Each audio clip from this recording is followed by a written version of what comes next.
The story you are about to hear, it's the kind of story you don't expect to hear in a quiet neighborhood in Ridgefield, Colorado. A story that begins with love and ends in something far darker. Daniel White was a man everyone thought they knew. A hard-working, family-friendly, and to neighbors, he was polite, quiet, maybe a little distant, but never dangerous. Sarah White, on the other hand, was the light of their street. Friendly, warm, the kind of woman who waved to everyone and remembered your birthday. Together, they looked like the perfect family, smiling in pictures, hosting backyard barbecues, and posting those perfect life moments on social media. And on the night of August 13th, that quiet little house on Willow Creek Street became the center of a nightmare. You want to know what this mystery holds? Take a seat, grab your popcorn, and get ready to step into the world of secrets and mysteries. New to the channel? Hit subscribe and tap that like button so you never miss any of our mysterious tales. This is the story of Daniel White, the man whose secrets would shock an entire town. In a quiet neighborhood in Ridgefield, Colorado, the sun rose like any other day. Calm skies, perfect lawns, and a peace that seemed unbreakable.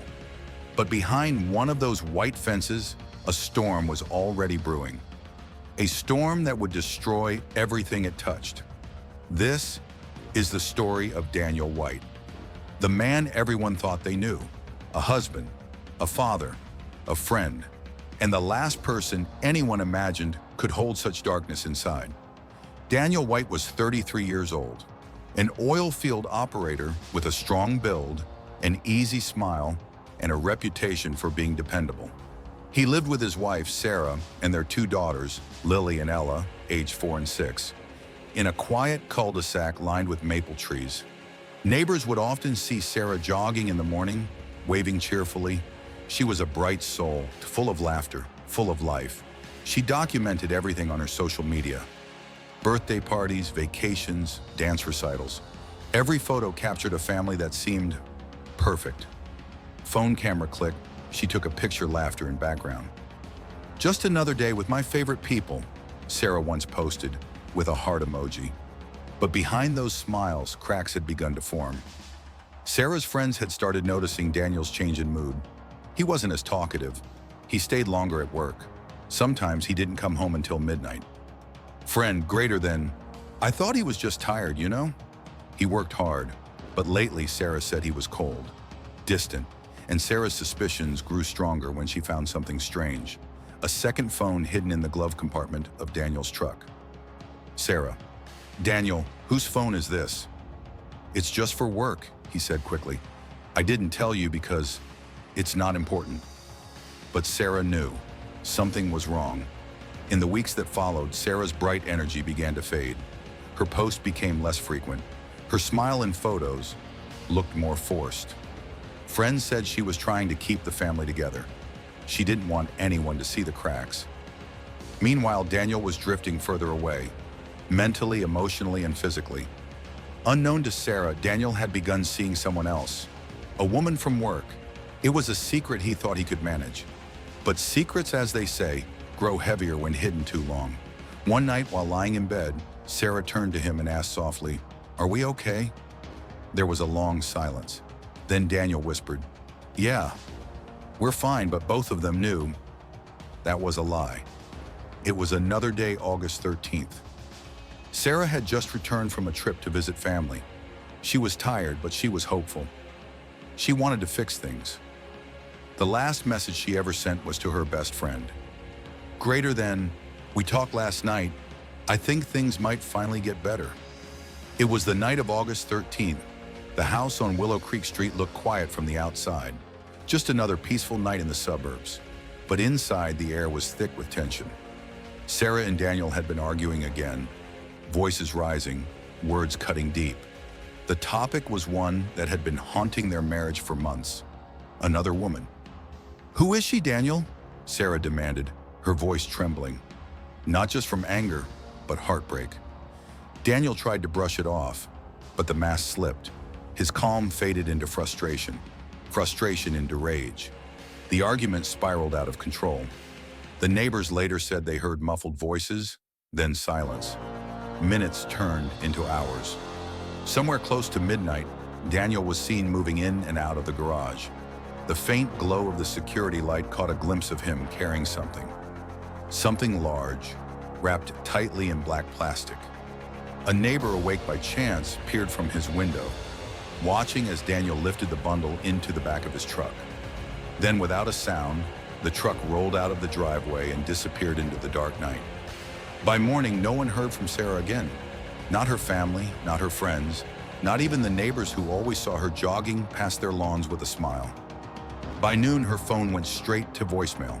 Her best friend tried again and again, but each call ended the same way. Silence. And deep down, she knew something was terribly wrong. She always replied, "Always. I just knew something was wrong." Police were called to the house. Daniel wasn't home, but his truck was seen leaving early that morning. When he returned, his shirt was slightly damp, his voice calm. Too calm. He told the officers, Sarah went to stay with a friend. She took the kids, but her purse was on the table. Her phone was still charging on the counter. Her car sat untouched in the garage. Something didn't add up. A neighbor, curious and helpful, mentioned having a security camera that faced Daniel's driveway. When police checked the footage, the truth began to unfold. At 5:17 a.m., Daniel's truck could be seen backing into the garage. He was loading something into the back. 3 trips. Large, heavy objects wrapped in blankets. He tried to block the view with his body, but the camera caught just enough. When officers showed Daniel the footage, his composure cracked for the first time. He stared at the screen, breathing heavily. I don't know what that is, he stammered. Maybe Sarah left with the kids while I was at work. But they knew, and deep down, so did he. After hours of questioning, the calm, confident Daniel White broke. He started crying uncontrollably. His voice trembled. Greater than, "I didn't mean for it to happen," he said softly. It just got out of control. He confessed to everything. The argument, the rage, the irreversible mistake. It wasn't planned, but it was final. And just like that, the perfect family that everyone admired was gone. The courtroom was silent when Daniel entered, dressed in an orange jumpsuit, shackles on his hands. Sarah's parents sat in the front row, their faces pale, their hearts broken. As the prosecutor spoke, the truth came pouring out. Daniel had been leading a double life. He wanted freedom, but instead of walking away, he chose destruction. The judge's voice echoed across the room. For the crimes committed against your wife and children, you are sentenced to life imprisonment without the possibility of parole. Daniel said nothing. He simply nodded, as if the weight of his sins had finally caught up with him. Outside the courthouse, the community gathered. People who once waved to the Whites now stood in disbelief, holding candles. One neighbor whispered, "How could he do this?" The tragedy spread across national news.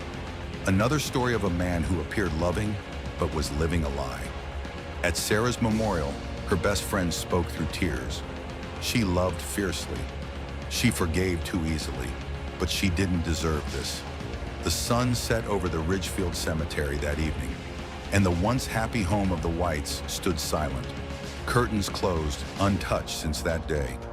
How does a man like Daniel White become a monster? Experts say it's rarely sudden. It's a gradual corrosion. Small lies, growing resentment, selfish choices that chip away at empathy. Daniel wasn't born evil. He was broken by pride, guilt, and the illusion of control. He believed he could hide everything until the truth found him. Sometimes evil doesn't look like a stranger in the night. It looks like someone you trust, someone who says, "I love you." Years later, people still drive past the White home and stop to stare. The windows are boarded now. The grass grows wild. It stands there as a silent monument, a reminder of how fast a dream can turn into a nightmare. If you look closely, you can still see the children's drawings faintly taped to the window. Smiles drawn in crayon, bright colors on faded paper. They are ghosts of innocence and symbols of what was lost. Daniel White's story isn't just about murder. It's about silence, about the moments when truth could have changed everything, but fear kept it hidden. So the next time you see a smiling photo online, remember this. Perfection can be staged. Happiness can be faked. And sometimes, the most dangerous secrets are the ones kept behind the happiest smiles. Did you enjoy the story? Then don't just stop here. Hit that subscribe button and turn on the notification bell so you never miss the next mystery. We've got more thrilling stories coming your way, and trust me, you don't want to miss them.